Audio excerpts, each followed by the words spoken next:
And ladies and gentlemen, I am back on my grind, steady putting in that work to become the #1 commentary of all things New Japan. Welcome to another G1 Climax edition of Chris Black's NJPW Report. I am your host, the natural Chris Black of the Saturday Night SlamCasters podcast, independent professional wrestler, and everybody's favorite narcissist.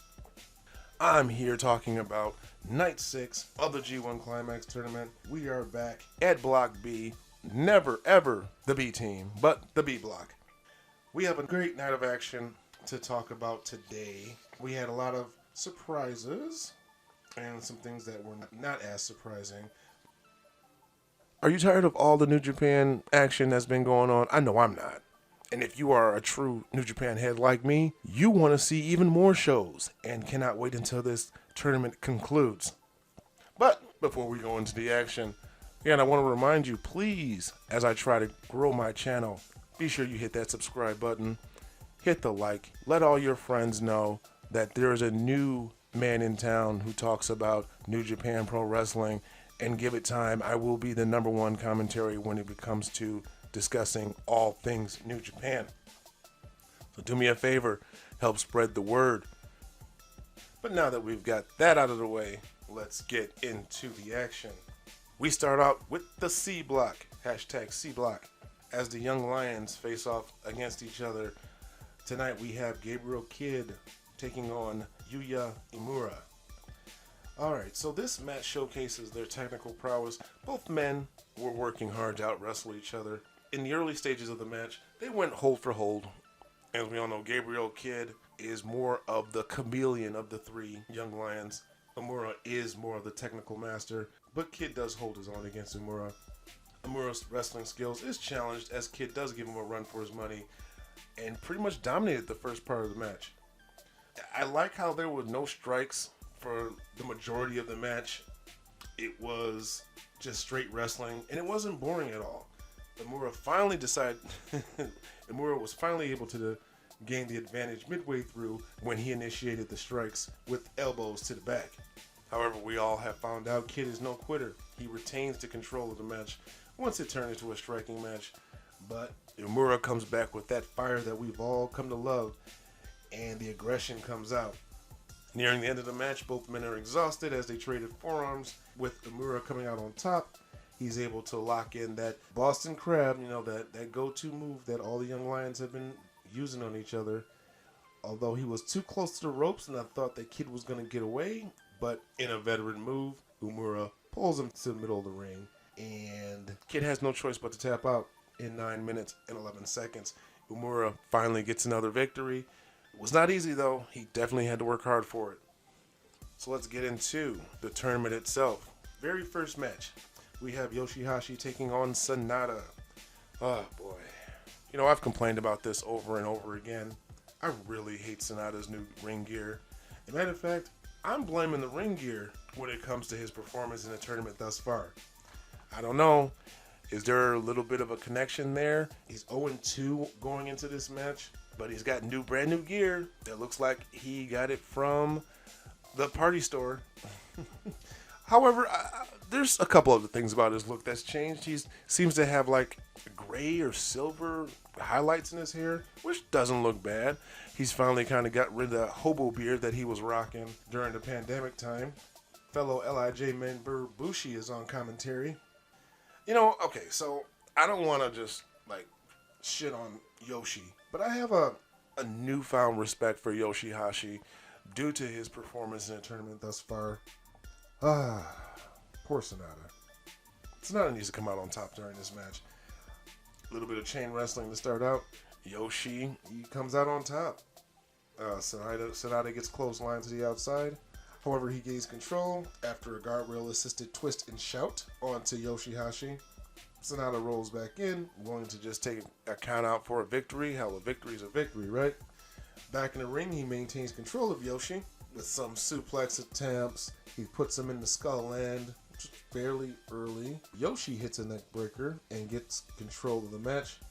However, Yoshi got caught slipping as Sonata does a house show dive that helps him regain control of the match. Seems like Sonata goes for the skull a lot lately, and it hasn't necessarily been working for him, but he locks the skull in right in the middle of the ring. Yoshi-Hashi is able to escape after being in a hole for an extremely long time, but refusing to tap. Sonata climbs to the top rope, attempts a moonsault. Yoshi-Hashi gets them knees up. Sonata is down. Both men, as they get to their feet, they start exchanging strikes, trying to see which one will flinch first. Yoshi hits the ropes, but is picked up and given a TKO by Sonata. And then he's locked into the skull end once again. This time, Yoshi is able to roll out and hit a dragon suplex. Beautiful. He picks up Sonata and slams him with the brain buster. Oh, Sonata. Sonata attempts a swinging skull end, but is rolled up for a close 2 count. But finally, Yoshi-Hashi is able to put Sonata down with the karma for the 3 count in 15 minutes, 15 seconds. Are you serious? What's going on, Sonata? Goddamn gear. Anyway, next match. We have Zack Sabre Jr. taking on Kenta. Ooh, I was looking forward to this match right here. You know I have a lot of love for Zack Sabre Jr. and his technical wrestling ability. And Kenta because he's probably one of the top strikers in the business. Zack Sabre Jr., he still walks with that cocky look. This match, however, is not going to be a walk in the park for him. Kenta, I don't think I really like him as a cowardly heel. It doesn't seem to fit him. And it also seems like he's just doing a very poor Jay White impression. I want Kenta to be a little more aggressive. He needs to be a little more badass. He needs to take his opponents, or should I say go at his opponents right away. No need for him to shy away or be the cowardly heel. He has the ability to take on anyone head on, and I think he needs to capitalize on that. I understand there's head games involved in that type of strategy, but it does not fit him. Anyway, this time, surprisingly, in this match, both men were kind of slow to engage as they didn't want to make a mistake early on. Kenta goes down to his back on the mat and invites Zack Sabre Jr. to engage in wrestling with him, which I'm not understanding that. But Zack takes the bait because he's very comfortable, and he frustrates Kenta after he reverses everything that Kenta tries on him, and Kenta rolls out of the ring. This time, when he gets back in, he continues to be cautious. This time, Zack goes to the mat and invites Kenta to engage. Which again, I don't know why you would want to engage in some wrestling, some mat wrestling with Zack Sabre Jr. He's going to tie you up like a pretzel. But Kenta did exactly what I expected him to do. Instead of engaging and locking up with Zack Sabre Jr., he just kicks him right in the head. And continues kicking him over and over again until Zack does catch the leg, because he's still dangerous even when he's on the ground, and tries to wrap Kenta up. Zack, you made a mistake at this point. You try to go kick for kick with Kenta. As Kenta's down, now he starts to kick on him, trying to frustrate him some more. Why? Why would you go strike for strike with Kenta? Zack Sabre Jr., stick with what you know. Stick with your mat wrestling ability. Yeah, sure, you can hit, but not as hard as Kenta. And because of that, Kenta regains the upper hand after hitting the kitchen sink. Zack, not willing to back down, is actually inviting him to kick him some more. Like, come on. He even puts his hands behind his back. Come on, bro, you gotta be kidding me. Pick your chest up, by the way, because Kenta just kicked the shit out of him. This match quickly turns into a strike fest, with Zack hitting the European uppercuts. They're slapping each other in the face, kicks, forearms, the whole nine.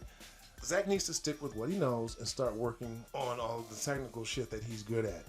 So he does focus on Kenta's arm, which currently has some K-tape on the shoulder. So he starts working that over. Kenta able to use even some submission moves himself, but he needs to stick with striking against Zack. This match, again, very good back and forth fight, heel versus heel, in only the way that New Japan can provide.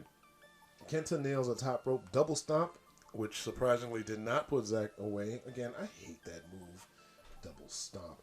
Anyway, Kenta feels the time is near, so he picks up Zack for the go to sleep, but Zack is able to reverse it into a submission.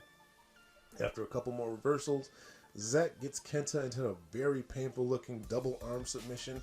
Apologize if I don't know the name to that, but I know he just ties him up. I think Zack makes things up on the fly half the time. So he's got both of his hands, both of his arms pulling back behind. It's just a very painful looking hold.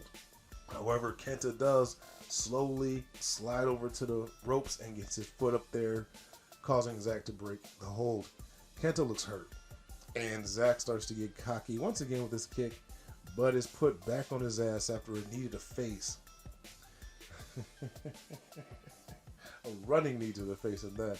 Kenta lifts Zack Sabre Jr. up on his shoulder, and Zack eats a go to sleep for the pin in 15 minutes, 46 seconds. Awesome match. Just let's give these guys a hand. Great match. Absolutely loved it. Next match, we have Tanahashi taking on my boy Juice Robinson. So in the last match, we got heel versus heel. Well, in this match, we have two fan favorites facing off with each other. Although this is more of a teacher versus student dynamic going on, as Juice Robinson kind of looks at Tanahashi as a mentor. At the start of the match, Tanahashi shows off his physique a little bit. You know, he's been working out hard. He looks great. So he, kind of does a little bit of narcissism himself, showing his physique off to Juice, then turning to the crowd, showing his physique off a little bit there. This match could go either way. I could see Tanahashi winning. I could see Juice Robinson winning.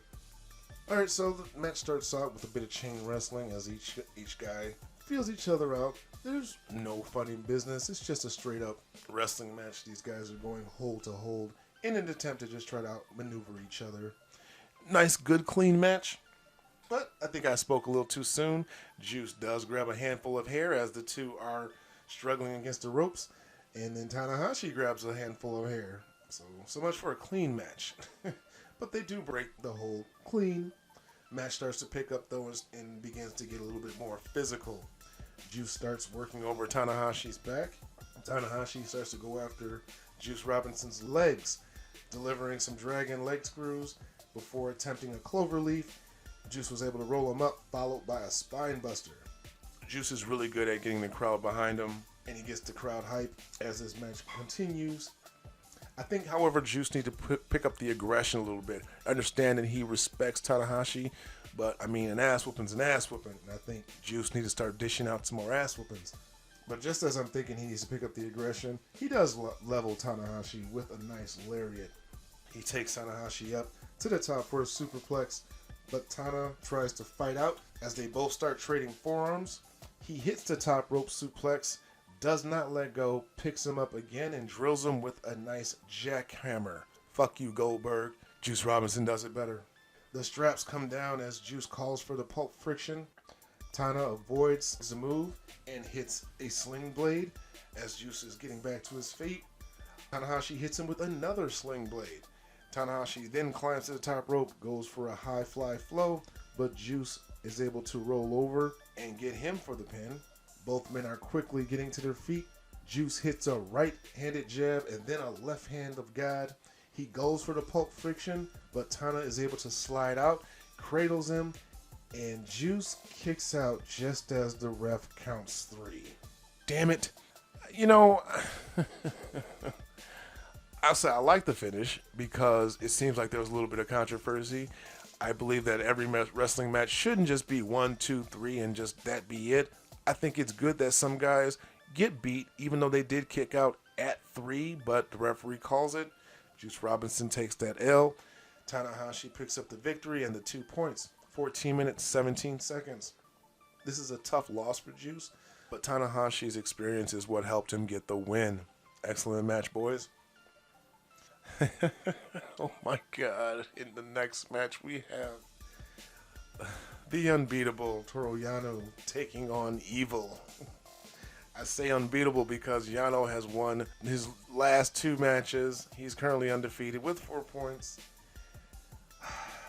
His methods are questionable, but hell, this is Jano we're talking about. Evil's not going to be having any of this in this match. He's not going to put up with any of Jano's shenanigans. As the bell rings, Jano goes right for the turnbuckle, but Evil attacks him. Jano throws him into the opposite corner, goes back to untying the turnbuckle pad. as Evil starts removing the padding from the corner that he was thrown into. Jano is the first to come and hit Evil with the pad. Okay, let me just pause here. Now, I know that I big time be loving New Japan Pro Wrestling. These are one of those goofy spots that I don't really like. These guys sell these hits by these turnbuckle pads. Now, I have to admit myself, I don't know how much these things weigh or how much it hurts if you do get hit. But, I mean, it's a pad. So, I mean, I kind of roll my eyes a bit when they hit each other with these turnbuckle pads and then they sell it like it's death. But, whatever. Jano hits Evil with the pad and then goes after another one of the turnbuckles. So, Evil this time hits Jano with the turnbuckle pad, throws Jano to the outside and distracts the ref while Dick Togo tries to assault Jano. So at this point, all 4 turnbuckle pads have been removed. So this match has no turnbuckle padding. Keep that in mind. Dick Togo attacks Jano while the ref is distracted. However, Jano was able to reverse and throw Togo into the barricade and then pulls out tape and tapes his arm to the barricade, eliminating Dick Togo from this match. Well, at least we think.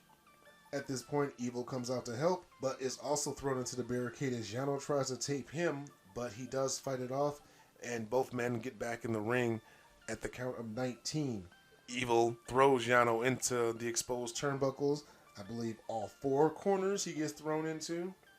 He thinks he has Jano at his mercy. He tries to throw him in the corner again, but is reversed and takes it sternum first. So Evil ends up hitting one of those exposed buckles. Jano tries to throw Evil into another corner, but Dick Togo, who has removed the tape, quickly put a padding up so that Evil would not be hurt when he hits the corner, and he comes out and with a clothesline takes Jano down. Each of the men block low blow attempts by each other.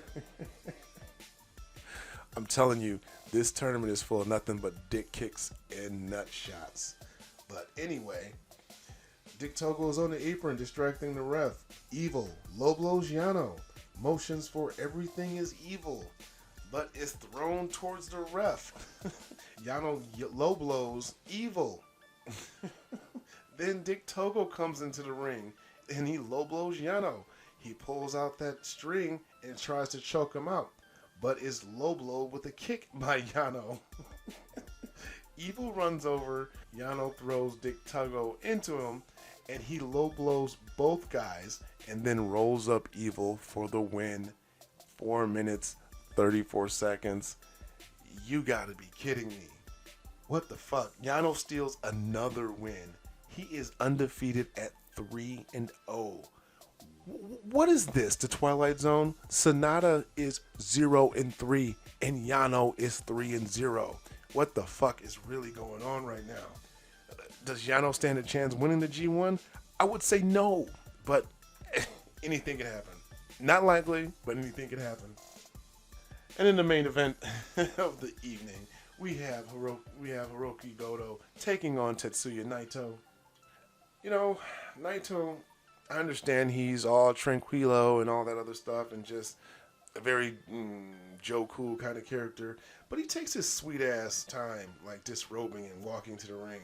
Getting into this match, I found that Goto can be very unpredictable and may surprise you, so I wasn't necessarily going to sell him short. Sure, Naito is the reigning double champion right now, but this is the G1 Climax. Anything can happen. Goto definitely has a strength advantage as they are both feeling each other out.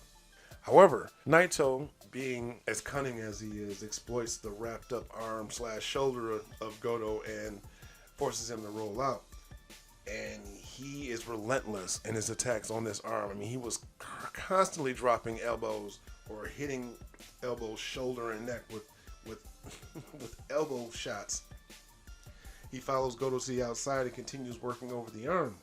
You know, Naito works a very heelish style, even though he's not really a heel. He's not a true heel. I don't think he does things for heat, but he does have some questionable methods, I think. Naito makes his intention known. He's going straight after the arm. He doesn't make any bones about it. He applies a head scissors submission hold onto Goto, which is broken up by a rope break. Naito has pretty much maintained control of this match since the start. However, Goto is able to turn things around when he catches Naito with a back suplex and follows up with a running spin kick in the corner and then a hard bulldog. Doesn't take long, however, before Naito exploits that arm again, locks on that same head scissors submission as Goto struggles to get back to the ropes. Both men is fighting as they climb the ropes up. Goto is able to deliver a superplex onto Naito, but Naito rolls out of the ring, avoiding a pin. Goto hits a plancha on Naito and rolls him back into the ring as Naito climbs to the top rope. He drops an elbow onto Goto. Again, it doesn't take long between Naito takes him down using a tornado DDT. Naito decides to go after the shoulder once again. Throws him in a submission, but Goto is able to get out of it. As they fight their way to the top, Naito delivers an avalanche Frankensteiner onto Goto, thinking that he's got him finished. Naito goes for a running Destino, but is blocked by Goto and is hit with a reverse GTR. Goto picks up Naito onto his shoulders, goes for a Yoshi-Hashi, but Naito turns it into a modified Destino. That Destino hits out of it. It can pretty much hit out of anything. Both men down. As they start getting up, they exchange blows while they're on their knees, fighting all the way on their way up. Naito gets the upper hand. Goto reverses a Valencia and drops Naito with a Yoshi-Hashi. Naito is able to reverse a GTR attempt and nails a running Destino, but Goto kicks out at 2. You know, for a company that protects their finishers, I kind of feel like the Destino is just like he hits it 50 times and he'll finally pin you. Anyway, he tries for a third Destino, but he gets held up by Goto and drops Naito with a GTW. However, he doesn't cover. Don't know why he wouldn't do that. Instead, he fires up, and then he kicks Naito out of his boots, picks him up to finish him off. Naito reverses a GTR and nails a Valencia before hitting a Destino for the win in 21 minutes and 58 seconds. Even though he lost, this I would have to say was Goto's best performance of the tournament. And that is it, ladies and gentlemen. Night 6 is in the books. But let's talk about the match of the night for myself. Now again, most people will probably always pick the main event for their match of the night, but I'm going to have to go with Zack Sabre Jr. versus Kenta. Now, I don't hide the fact that I'm a fan of technical wrestling and the chess aspect, where both guys are basically trying to outmaneuver each other, use different strategies to defeat their opponents. I feel like this match kind of embodied that. You had Zack Sabre Jr. taking on Kenta. They have similar styles but different styles. Kenta's more of a striker. Zack Sabre Jr. is more of the technical guy. When each guy tried to wrestle the other person's match, they kind of started to lose ground, and it wasn't until they went back to their bread and butter that things turned around for them. So, with that in mind, again, Zack Sabre Jr. Kenta, I love the story that they told. It was a hard-fought match. And again, nobody does heel versus heel better than New Japan. So, final answer, match of the night, Zack Sabre Jr. versus Kenta. But again, ladies and gentlemen, that is it for my review of Night 6. Be sure that you hit that subscribe button, as I will be covering the rest of the tournament as each night goes on. If you haven't already, go back and listen to my reviews of nights 1 through 5, and I will be posting nights 7 and 8 this weekend as we return back to action on October 5th, going back to the A block. So again, please hit that subscribe button. You definitely want to hit the notification bell so you are alerted whenever new episodes are uploaded. If you wish to follow me on social media, links are in the description of my Facebook, Instagram, and Twitter pages, as well as all of our links to the Saturday Night SlamCasters podcast, YouTube channel, and Facebook page. I gotta say, I have been more than pleased with the action thus far in the G1 Climax tournament, and I know that I have surprises. They're going to be coming, and I'm going to be there every single day. You know, I've decided to do this a lot differently than I did the New Japan Cup. During the New Japan Cup reviews, I waited until the English commentary was out, but that also delayed my reviews, 2 to 3 days sometimes longer. This time I'm gotten used to the Japanese commentary. I don't necessarily need to understand what they're saying, but I can feel the emotion and the excitement in their voices and their tone. So it doesn't bother me at all. And again, that's one of those hurdles that new viewers of New Japan has to get over. Sometimes you really don't need English commentary if you're familiar with the characters. And I think, as I said on the Saturday Night SlamCasters podcast, I think that a lot of people are hesitant to get involved or to start following New Japan is because it's a new product. They don't necessarily know the characters involved, and they can't get past the language barrier. But, I mean, again, just give it a shot. If you are a new fan of New Japan, perhaps you should listen to my reviews, because I'm kind of like you. I've been only a heavy follower the past year. I don't know everything, and I'm not going to be giving you the old school stuff that you're not going to be able to understand anyway. I do my research, and I try my best to kind of find out the history of these guys competing. But again, I'm a new fan, and I'm impressed with everything that I see, which is why I've dedicated this show showcasing NJPW. So with that in mind, let me close this out. I will see you next time when I bring out my reviews for nights 7 and 8. Be sure to check out the Saturday Night SlamCasters podcast. Be sure to check out the YouTube channel. And that is it for me today. Ladies and gentlemen, come get slammed.